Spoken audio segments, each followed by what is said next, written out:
रायबरेली में राहुल गांधी को धमकी देने वाला गिरफ्तार, पुलिस आरोपी से कर रही है पूछताछ।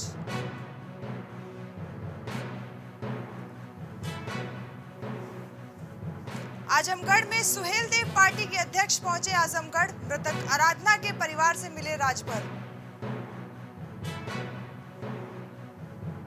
हरदोई में पराली जलाने को लेकर प्रशासन अलर्ट, डीएम ने पराली जलाने वालों को दिए निर्देश। संभल में पूर्व मंत्री और सांसद को हार्ट अटैक से हुआ निधन, मंत्री का अंतिम संस्कार प्रेतक गांव में किया जाएगा। मथुरा में मुख्यमंत्री विवाह योजना के तहत 20 जोड़ों की हुई शादी, विधि विधान से शादी की रस्मों का किया गया संपन्न।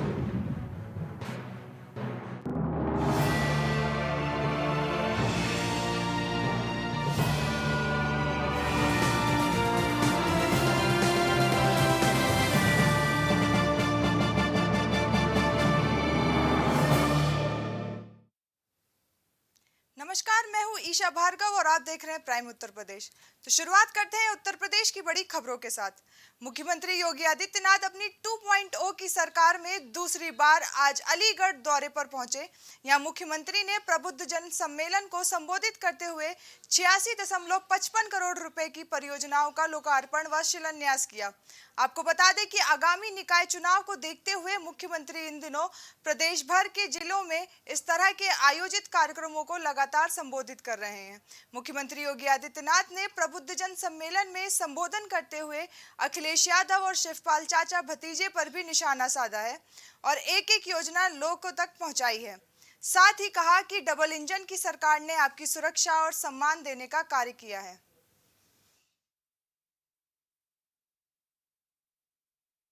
उस व्यक्ति को फ्री में उपचार की सुविधा दी गई, उसको फ्री में वैक्सीन दिया गया, फ्री में राशन की सुविधा दी गई और हर पात्र व्यक्ति को आवास की सुविधा भी उपलब्ध करवाने का कार्य किया। प्रधानमंत्री आवास योजना हो या मुख्यमंत्री आवास योजना, उज्ज्वला योजना के रसोई गैस के कनेक्शन हो या फिर घर में सौभाग्य योजना के अंतर्गत दी जाने वाले विद्युत के फ्री में कनेक्शन की सुविधा, आयुष्मान भारत का कार्ड हो या स्ट्रीट वेंडर को ब्याज फ्री लोन की सुविधा, पीएम स्वनिधि योजना के अंतर्गत, स्वामित्व योजना के अंतर्गत जहां में घर है उस गांव में उस जमीन का मालिकाना अधिकार भी देने का। लखनऊ में सूबे के नगर विकास मंत्री एके शर्मा ने 10 जिलों के लिए 24.53 करोड़ रुपए से अधिक लागत की 114 विकास कार्यों का वर्चुअल लोकार्पण किया और 7 जिलों के प्रधानमंत्री आवास योजना के कुल 3,871 लाभार्थियों को आवास की चाबी सौंपी। वहीं संचारी रोगों पर काबू पाने के लिए दवा छिड़काव और फॉगिंग, रोजाना साफ सफाई करने के भी निर्देश दिए।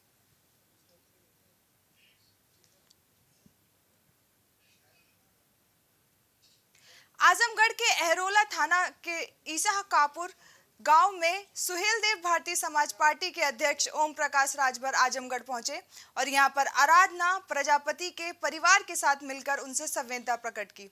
पीड़ित के पिता केदार और भैया सुनील से मिले, आर्थिक मदद दिलवाने के लिए पूरी तरीके से प्रयास करने का भरोसा भी दिया। उन्होंने परिजनों से घटनाक्रम की जानकारी ली और जिस तरीके से आराधना की हत्या की गई थी, इस दौरान उन्होंने कहा कि पार्टी पूरी तरीके से पीड़ित परिवार के साथ खड़ी है और एक एक कार्यकर्ता परिवार की मदद के लिए आगे है। बता दें कि पीड़िता की उसके प्रेमी ने कई टुकड़ों में काटकर नृशंस हत्या कर दी थी और लाश के टुकड़ों को ठिकाने लगाने के लिए पोखरी व कुआं में बॉडी पार्ट्स को फेंक दिया था। मुख्य आरोपित प्रिंस यादव पुलिस मुठभेड़ में घायल होकर गिरफ्तार हो गया था। ये बीमार थे, आप लोगों को पता नहीं होगा। तब मुझे जानकारी हुई तो हमारा बेटा अरविंद राजभर इनके यहाँ आया था। उस समय इनकी मदद हुई थी।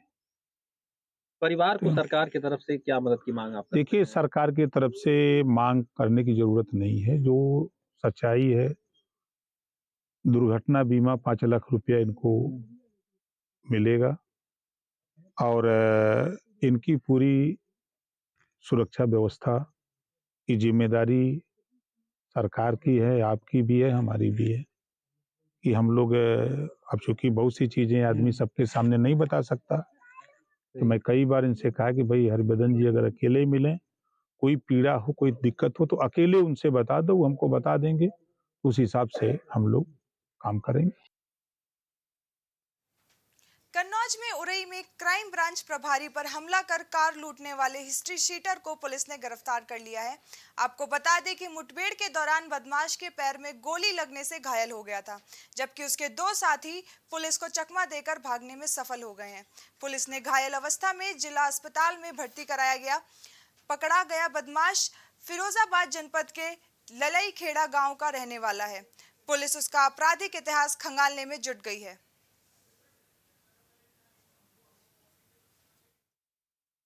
हुई मुठभेड़ में एक अपराधी घायल अवस्था में अस्पताल में भर्ती कराया गया है।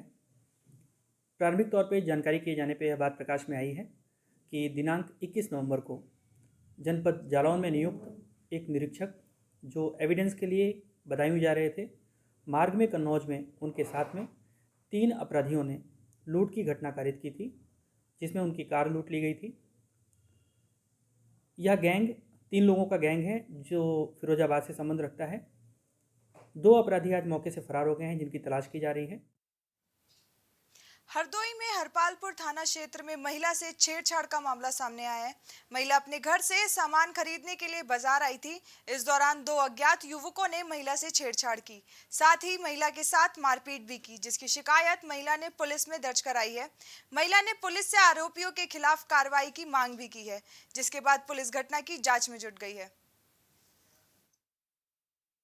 मेरे मौसा जी की डेथ हुई है, तो अभी मेरे को शाम के टाइम कुछ सामान ज़रूरी चाहिए था, तो मैं इसलिए यहाँ चौराहे पे ऊपर की साइड आ रही थी। लड़का है लक्की गुप्ता नाम उसका, तो मुझे नहीं पता कि वो कौन है कौन नहीं है, क्या हुआ क्या नहीं हुआ। तो सर उसने पहले तो मेरे बैग पे हाथ मारा, ठीक है। उसके बाद में मैंने जब उसे पलट के जवाब दिया, पहले उसने मेरे बाल पकड़ के ऐसे मुझे नीचे को गिराया, और ये चीज़ आप देख सकते हो, ये देखो यहाँ पर नाखून लगा हुआ है। तो उन्होंने मेरे को यहाँ से पकड़ के नीचे गिरा दिया, और मैंने अपने भाई को फ़ोन करने की कोशिश की, तो आप देखो मेरा फ़ोन भी तोड़ दिया उन लोगों ने। नीचे फेंक के मारा, ज़्यादा नहीं टूटा, इतना ही टूटा है। इसका भी नुकसान मेरे को भरना पड़ेगा ना, है सर। ये चीज़ तो गलत है ना कि लड़कियां घर से बाहर निकलें और आप कुछ भी करो।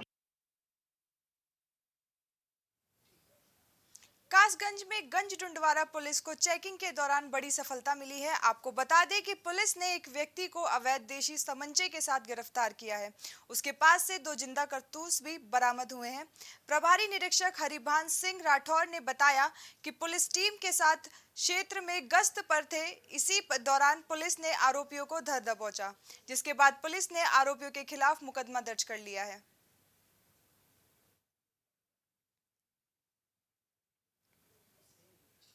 मैनपुरी में लोकसभा उपचुनाव में बेवर थाना क्षेत्र के कस्बा नवीनगंज में पैरामिलिट्री फोर्स ने कई गांवों में फ्लैग मार्च निकाला।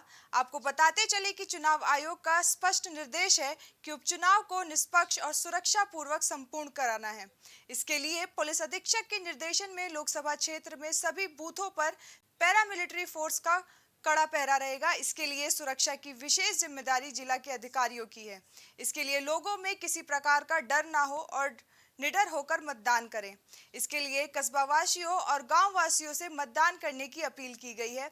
वहीं मिलिट्री फोर्स ने फ्लैग मार्च कर लोगों को निडर होकर मतदान करने के लिए जागरूक किया। इस मौके पर चौकी प्रभारी जितेंद्र तोमर पुलिस बल के साथ मौजूद रहे।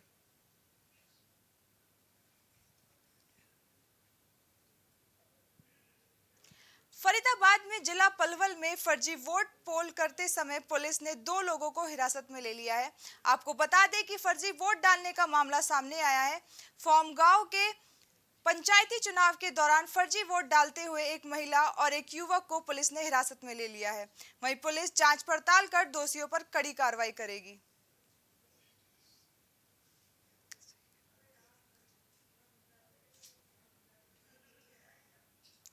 अपराधियों पर नकेल कसने के लिए योगी सरकार लगातार अपराधियों पर शिकंजा कस रही है, लेकिन अपराधियों के हौसले बुलंद हैं। कुछ ऐसा ही मामला कुशीनगर से सामने आया है, जहां पुलिस अधीक्षक धवल जायसवाल के निर्देशन में घटना का खुलासा किया गया है।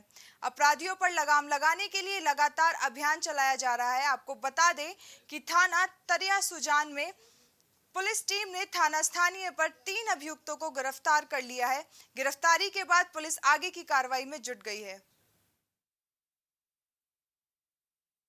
तरिया सुजान क्षेत्र के अंतर्गत एक व्यक्ति की गोली मारकर हत्या की गई थी। आज इसका सफल अनावरण किया गया है। इसमें कुल 3 व्यक्तियों की गिरफ्तारी हुई है, जिसमें से जो मुख्य शूटर रोहित था वो कल पुलिस मुठभेड़ में घायल हुआ था। उसके पास से घटना में प्रयुक्त तमंचा और जो बाइक थी वो बरामद की गई है। इसके अलावा 2 अभियुक्त और हैं, जिसमें एक व्यक्ति रवि रंजन है और दूसरा मृतक की जो पत्नी है वो है। इस पूरे घटनाक्रम के पृष्ठभूमि में अवैध प्रेम संबंध था। ये मृतक की पत्नी का अपने भांजे के साथ अवैध प्रेम संबंध था और इसी के क्रम में वो इसको रास्ते से हटाना चाहते थे और इसी के क्रम में उन्होंने रवि रंजन और रोहित ने मिलकर ये पूरी साजिश को अंजाम दिया है और तीनों व्यक्तियों की गिरफ्तारी करके अग्रिम विधिक कार्रवाई की जा रही है। अस्पतालों पर स्वास्थ्य विभाग लगातार शिकंजा कसता नजर आ रहा है। आपको बता दें कि बिना मानकों पर चल रहे अस्पतालों पर भी कार्रवाई की जा रही है। कई ऐसे अस्पतालों पर कार्रवाई हुई है, वहीं कई ऐसे भी अस्पताल हैं जो बंद होने के कगार पर हैं। इंजीनियरिंग कॉलेज चौराहे का SIIMS अस्पताल बंद होने की कगार पर है। IGRS पर हुई शिकायत के बाद स्वास्थ्य विभाग ने कार्रवाई की है। साथ ही ACMO डॉक्टर SP सिंह की टीम ने छापेमारी की है। प्राइम टीवी के संवाददाता ने ACMO से एक्सक्लूसिव बात की है। निजी अस्पतालों पर मानकों के विपरीत चल रहे अस्पतालों पर स्वास्थ्य विभाग का हंटर चलना चालू हो गया है। मेरे साथ मौजूद हैं ACMO अखंड डॉक्टर अखंड जी, उनसे बात करेंगे। कुछ अस्पतालों पर इन्होंने जो है नोटिस दिया है, क्या कार्रवाइयां की हैं। अभी मेरे साथ मौजूद हैं, प्राइम टीवी से जुड़ रहे हैं। बात करेंगे इनसे कि जो निजी अस्पताल हैं जो मानकों के विपरीत चल रहे हैं, क्या कुछ इन पे कार्रवाई की गई हैं। सर, क्या कार्रवाइयां हुई हैं, किन अस्पतालों पे कार्रवाइयां हुई हैं? देखिए, कुछ चिकित्सालय की शिकायत मिली थी कि मानक के अनुसार नहीं चल रहे हैं, तो मेरे द्वारा चिकित्सालय का जाके मेरी टीम द्वारा निरीक्षण किया गया। उसमें 2-3 अस्पताल हैं, जैसे सुपर अलायंस हॉस्पिटल है, स्काई लाइन मेडिजोन हॉस्पिटल। मेरे द्वारा निरीक्षण किया गया तो चिकित्सक मौजूद नहीं मिले।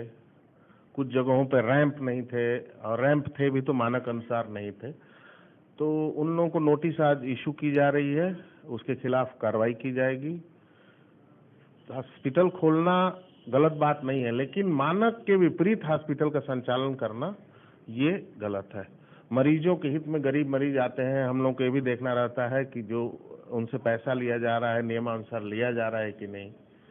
तो ये सब मिला है, कार्रवाई की जाएगी। हम लोग निरीक्षण में मुख्य चिकित्सा अधिकारी महोदय के आदेशानुसार हमारी टीम और टीमें बना के रोज निरीक्षण करती हैं और इस पे कठोर कार्रवाई की जाएगी। आज नोटिस इशू जारी की जा रही है। ये थे मेरे साथ डॉक्टर ACMO डॉक्टर अखंड सिंह, जिन्होंने साफ तौर पे बताया है कि जो कुछ अस्पताल हैं जिनके ऊपर कमियां पाई गई हैं उनके खिलाफ नोटिस भेजा जा रहा है और जो अस्पताल मानकों के विपरीत चल रहे हैं उनको बख्शा नहीं जाएगा, उनको किसी भी तरीके से छोड़ा नहीं जाएगा और जो भी अस्पताल जो इनके पाए गए हैं जिनमें कमियां पाई गई हैं उन पे ये नोटिस भेजेंगे और जो भी इस पे कार्रवाई होगी वो की जाएगी। कैमरामैन आशिक राज, मैं मोहम्मद वैज, लखनऊ से, प्राइम टीवी।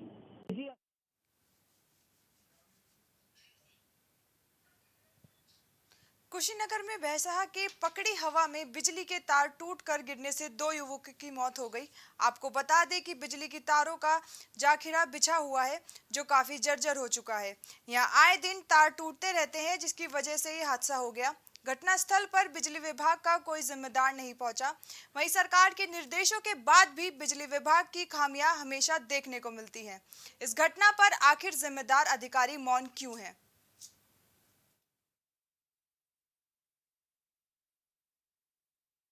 विद्युत विभाग का घोर लापरवाही है और एक्सीएन और जेई साहब की इस पे बहुत बड़ी जो है कि लापरवाही है। इसके पहले अनगिनत बार 6-7 साल से हम लोग हर 3 महीने 2 महीने पे बार बार एप्लीकेशन देने के बावजूद भी वहाँ कोई भी अधिकारी ना ही लाइनमैन अगर आया वहाँ पे मौजूद कोई नहीं आया।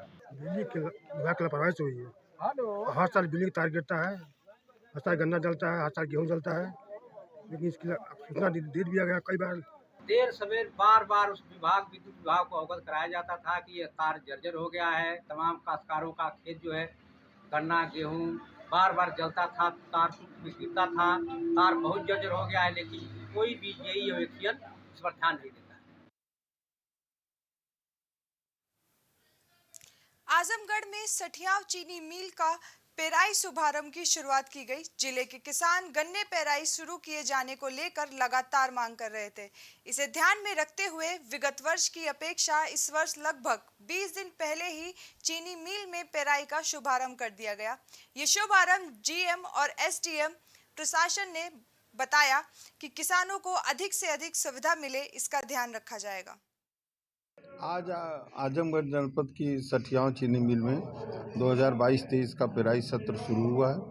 पिछले साल 24 लाख कुंटल गन्ना पेराई हुई थी। इस साल लक्ष्य जो है 35 लाख कुंटल रखा गया है और यहाँ पे आज पेराई सत्र शुरू हुआ है। जीएम साहब से हमने अनुरोध किया है कि आने वाले किसानों को पूर्ण सुविधा रखी जाए, किसी को कोई परेशानी न हो।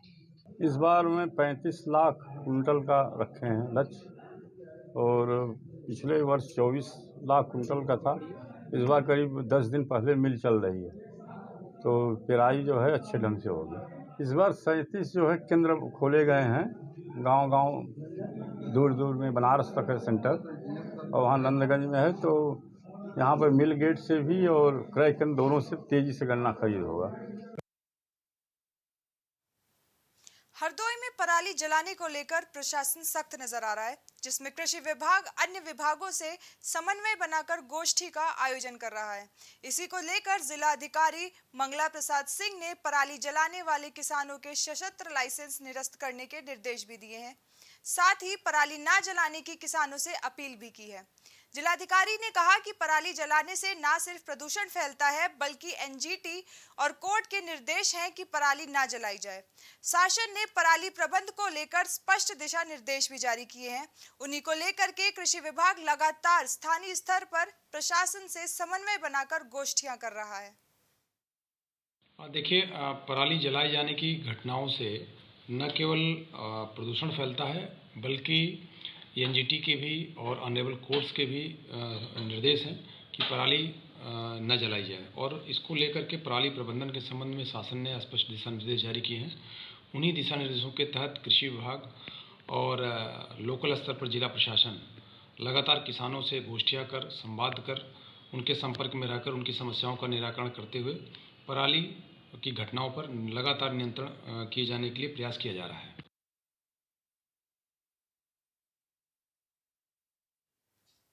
सुल्तानपुर में चिकित्सालय से रिटायर्ड एक नर्स का अनोखा कारनामा देखने को मिला। दरअसल ये रिटायर्ड नर्स ई रिक्शा से सरकारी गद्दे और बिस्तर लेकर जा रही थी। विभाग पर नर्स मैडम का बोलबाला था, इसलिए किसी ने उन्हें रोका ना टोका, तो वहीं पूरी हरकत सीसीटीवी में कैद हो गई है। अब जवाबदेही अधिकारी बंगले झांकते नजर आ रहे हैं। सर जी, हमें मालूम नहीं है, खाली क्या कहते हैं यहीं अंदर से हम चला रहे थे, हमको बुला के लेके आए, उसके बाद हम लाद लिए हैं और एक लोग आगे निकल के गए हैं। हाँ, नाम जानते हैं उनका? जो नहीं, नाम हम नहीं जानते सर। एक्चुअली ये तो आप ही लोगों से मुझे भी ज्ञात हुआ था और मैंने अभी मैट्रन से इस बात की, तो मैट्रन ने शायद मेरी परमिशन के, मेरे इसमें कोई परमिशन नहीं थी, मैट्रन ने उनसे रसीद ली हुई है, कहा है, ये एश्योरेंस दिया कि शाम तक वापस आ जाएगा। नहीं, इस विषय में मैंने मैट्रन को भी ताकीद कर दिया कि फ्यूचर में इस तरह की कोई बात नहीं, बिना परमिशन के कोई भी चीज़ अस्पताल से बाहर नहीं जानी चाहिए। उचित है, क्षम्य नहीं है किसी भी तरह। क्या सर उस पर एफआईआर दे दोगे या तो क्या कार्रवाई? नहीं, मैं इनके खिलाफ लिखूंगा, मैट्रन के ही खिलाफ लिखूंगा, दूसरे को मैं भी जिसने सामान दिया उसके खिलाफ कार्रवाई होगी। कानपुर में श्यामनगर के छात्र रोमिल के हत्यारों को पुलिस पकड़ने में असफल रही है। इस पर पुलिस कमिश्नर बीपी जोगदंड ने मामले की जांच सीबीआई से कराने के लिए शासन से मांग की है। पुलिस कमिश्नर के इस कदम से कमिश्नरेट पुलिस से अब तक किए गए दावों को पोल खुल गई है। आपको बता दें कि कुछ दिन पहले 12वीं के छात्र रोनिल की लाश चंदारी रेलवे स्टेशन के पास मिली थी। परिजनों ने इसकी शिकायत पुलिस से की थी। उसकी लाश रेलवे ट्रैक के किनारे पाई गई। पुलिस अधिकारियों ने जल्द से जल्द हत्याकांड का खुलासा करने का दावा किया था। वहीं समाज सेवी संगठन रोनिल को इंसाफ दिलाने के लिए रोज प्रदर्शन और कैंडल मार्च निकाल रहे हैं। इस घटना को परिवार वालों की भी यही अपेक्षा है और हमारा भी यही प्रयास है कि घटना का सत्यता से खुलासा हो, बिल्कुल सही घटना वर्कआउट हो। लेकिन प्रचलित योजना में घटना के खुलासे में समय लग रहा था। परिवार ने आश्वस्त किया था कि घटना को खोलने में समय अवश्य लग सकता है, लेकिन सही खुलनी चाहिए। योजना में हुई प्रगति से हम परिवार को भी नियमित रूप से अवगत करा रहे थे। मेरी स्वयं की भी वार्ता परिवार के सदस्यों से होती रही है, लेकिन इधर परिवारजनों ने ये मांग रखी कि साहब इसकी जांच सीबीआई को सपोर्ट कर दी जाए। इस अनुरोध पे कानपुर कमिश्नरेट की पुलिस उचित प्रस्ताव प्रेषित कर रही है, लेकिन इस जांच को स्थानांतरण की प्रक्रिया चलने तक भी हम इस योजना को जारी रखेंगे और हमारा ये प्रयास रहेगा कि इस घटना का शीघ्र और सही खुलासा हम कर पाएँ।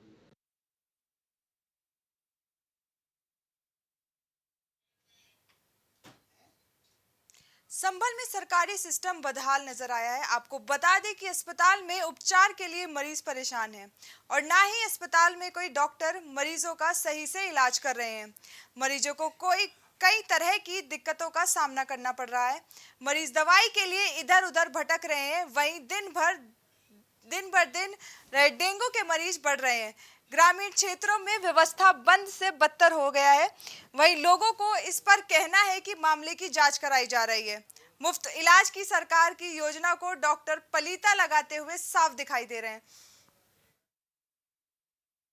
हम दवाई लेने आते हैं तो 2 बजे के बाद बंद मिलता है और पैसे लेते हैं। अच्छा, कितने पैसे लेते हैं? 100 भी ले लें, 200 भी ले लें। किस चीज के लेते हैं?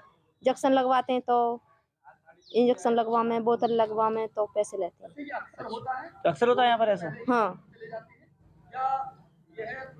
अब तो टाइम सर मोबाइल मेरा ऑफ हो गया। नहीं, अच्छा, कब तक खुलता है अस्पताल? ये 2 बजे बंद हो जाता है। अच्छा, जबकि 4 बजे तक का आदेश है। हाँ। जाड़े शुरू हो गए। हाँ, नहीं जाड़े नहीं, कभी भी सही यही टाइम खुलेगा बस। अच्छा, हाँ जी। और क्या परेशानी रहती है? और क्या परेशानी? यहाँ तो बस खांसी बुखार की दवाई मिलती है। नहीं कोई कुत्ता काटेगा लाया, नहीं कोई यहाँ ड्राइवरी है, नहीं कोई सुविधा है, कोई नहीं बंदर काटेगा लाया। यहाँ पे कोई इलाज नहीं है। अगर 25 काटते हैं तो 1 रुपये लेते हैं। अगर कहने लगे इंजेक्शन लगा दो हमारा बढ़िया वाला, तो 100 का नोट या 20 का नोट चाहिए यहाँ तो।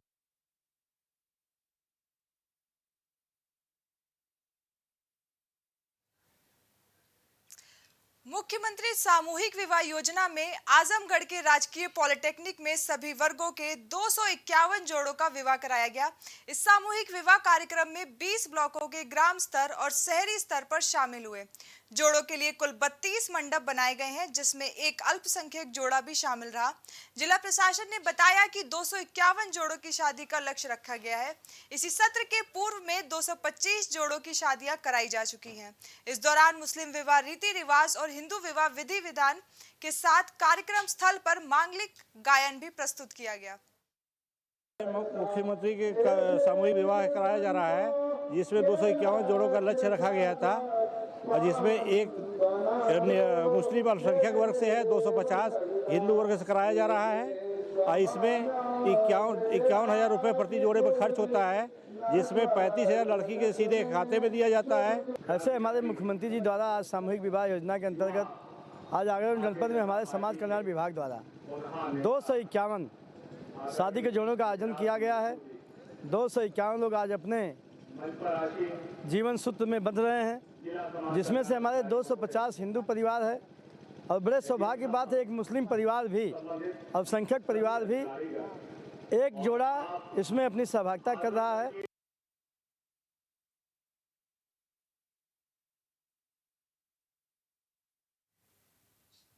मथुरा के गोवर्धन में राष्ट्रीय महिला तीरंदाजी की प्रतियोगिता होगी। बता दें कि खेलो इंडिया नेशनल महिला टूर्नामेंट में देश भर से 330 तीरंदाज भाग लेंगे। प्रतियोगिता का शुभारंभ मथुरा की सांसद हेमा मालिनी करेंगी, तो वहीं खेल मंत्री अनुराग ठाकुर भी कार्यक्रम में शामिल हो सकते हैं। ये तृतीय खेलो India women national ranking tournament है और तीरंदाजी खेल का ये तीसरा संस्करण है वुमेन एनआरटी का। इसमें लगभग 21 प्रदेशों से 330 खिलाड़ी प्रतिभाग करेंगे, जो कि भारत के श्रेष्ठ स्कोरर हैं। जो अच्छे स्कोर, एक जो ऑल इंडिया जो हमारा आर्चरी फेडरेशन है उसने जो स्कोर डिसाइड किया है उससे ऊपर मारने वाले बच्चे यहाँ पे प्रतिभाग करेंगे।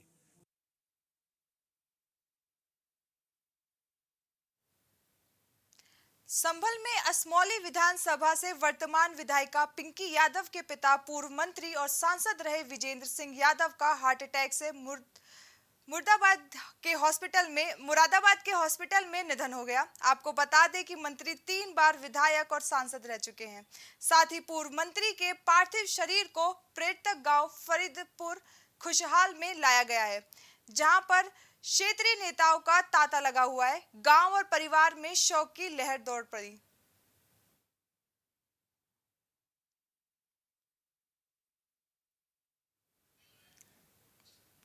कानपुर में एडीजे 6 ने 7 साल पुराने मामले में सजा सुनाई है। बता दें कि पुलिस पार्टी पर दबंगों ने हमला किया था। बता दें कि कानपुर के बिठूर थाना क्षेत्र में बीते 7 साल पहले पुलिस के ऊपर दबंगों की ओर से पथराव किया गया था, जिसमें कई पुलिसकर्मी घायल हो गए थे।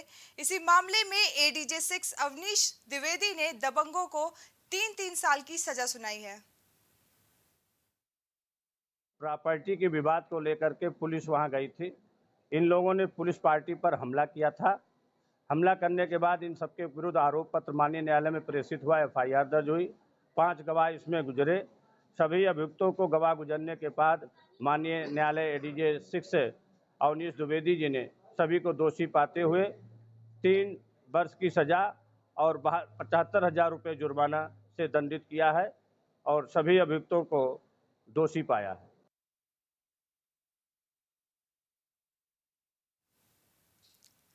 रायबरेली में कांग्रेस नेता राहुल गांधी को बम से उड़ाने की धमकी देने वाले आरोपी को उज्जैन से गिरफ्तार कर लिया गया है। गिरफ्तारी के बाद आरोपी को इंदौर ले जाया गया। बताया जा रहा है कि पहले भी युवक इस तरह की हरकतें कर चुका है। कांग्रेस नेता राहुल गांधी को पत्र लिखकर बम से उड़ाने की धमकी देने वाले आरोपी को पुलिस ने गिरफ्तार कर लिया है। पुलिस का कहना है कि आरोपी से पूछताछ की जा रही है। पुलिस के अनुसार आरोपी का नाम दया उर्फ प्यारे उर्फ नरेंद्र सिंह बताया जा रहा है। इंदौर में थाना जूनी में एक अपराध पंजीकृत किया गया था। आप लोगों ने कुछ ध्यान होगा, कुछ दिन पहले एक इस तरह का एक पत्र मिला था जिस पर जान से मारने की धमकी दी गई थी। उसका आधार पर इंदौर पुलिस जो जांच कर रही थी, जांच के आधार पे उन्हें एक संदिग्ध को नागदा में होना बताया था। उनकी सूचना पर हमारी नागदा पुलिस ने उसको हिरासत में लिया है और उसको हिरासत में लेने के बाद उससे पूछताछ की गई है। प्राथमिक पूछताछ के बाद इंदौर की टीम आ रही है। चूंकि प्रकरण उनके यहाँ पंजीकृत है तो बाकी विवेचना आगे इंदौर पुलिस करेगी। मथुरा में मुख्यमंत्री विवाह योजना के तहत गोवर्धन के ब्लॉक प्रांगण में सामूहिक विवाह सम्मेलन हुआ। गोवर्धन में 20 जोड़ों शादी संपन्न कराई गई। आपको बता दें कि 20 जोड़े शादी के बंधन में बंध गए हैं। विधि विधान से शादी की रस्मों को संपन्न किया गया। साथ ही विवाह सम्मेलन में विधायक और जनप्रतिनिधियों सहित प्रशासन के कई अधिकारी भी मौजूद रहे।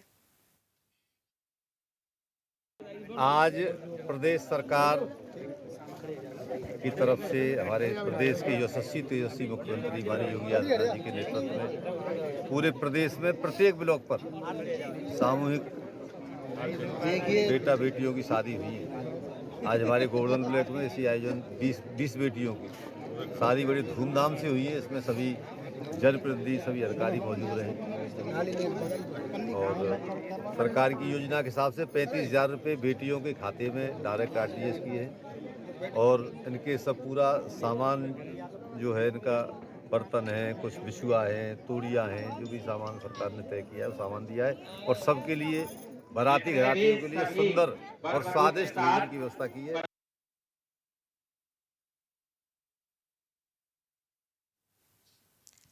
उत्तर प्रदेश में बस इतना ही। देश और दुनिया की तमाम खबरों के लिए देखते रहिए प्राइम टीवी। नमस्कार।